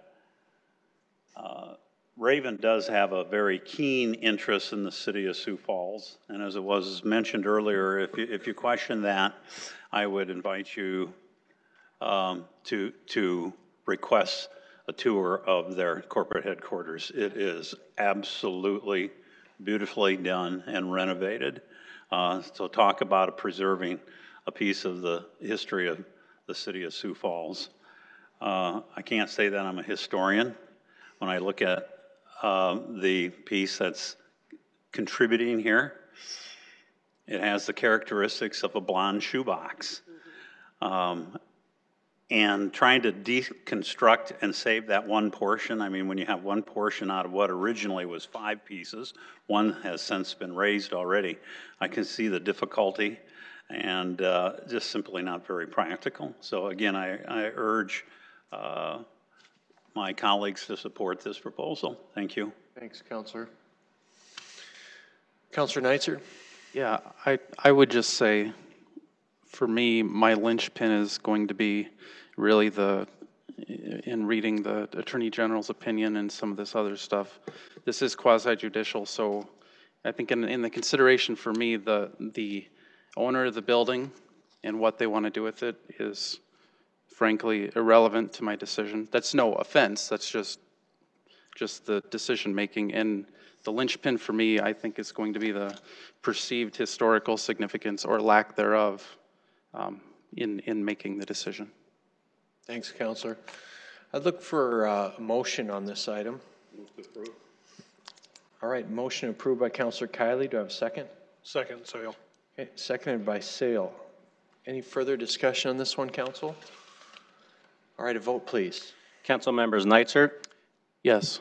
Selberg, Yes. Sale, Yes. Starr, Yes. Staley, Yes. Brecky, Yes. Erickson, Yes. Kiley. Yes. All right. That motion passes 8-0. Next item. Item 39, motion to authorize the Sioux Falls City Attorney's Office to prepare written findings consistent with the majority vote on the above motion for discussion, review, and approval by the City Council. Stacy, you just want to speak to what this item is? Sure. Yes, again, statutorily, this is a requirement that whatever decision was made tonight, which is obviously unanimous, we just need your approval to be able to reduce that determination to writing in order that can be filed. Okay. Anyone from the public who wishes to speak on this item tonight? Okay. Councilors, can I get a motion to approve this item? Move to approve, Erickson. Okay. Second. Motion approved by Erickson, seconded by Sale. Any further discussion? A vote, please. Council members Nitzert, Yes. Selberg, Yes. Sale, Yes. Starr, Yes. Staley, Yes. Brecky, Yes. Erickson, Yes. Kiley. Yes. All right, that is passed 8-0. Councilors, any new business? Mr. Mayor. Councilor Erickson. Yes, if I can have a point of personal privilege. We have several guests here today from the Women's Leadership Program, and so I just wanted to recognize them. They stuck it out for the long haul for the whole meeting, and they encouraged them to come and watch their city council in action. So thanks for being here. We appreciate it. Yeah. Thank you, ladies. We'll give you a round of applause. All right. Can I get a motion to adjourn, please? Move to adjourn, Star. Okay. Second, Nitzert. Move to adjourn, Starr, seconded by Nitzert. All those in favor say yes. Yes. All those opposed, no. That is carried. The meeting is adjourned. Good night.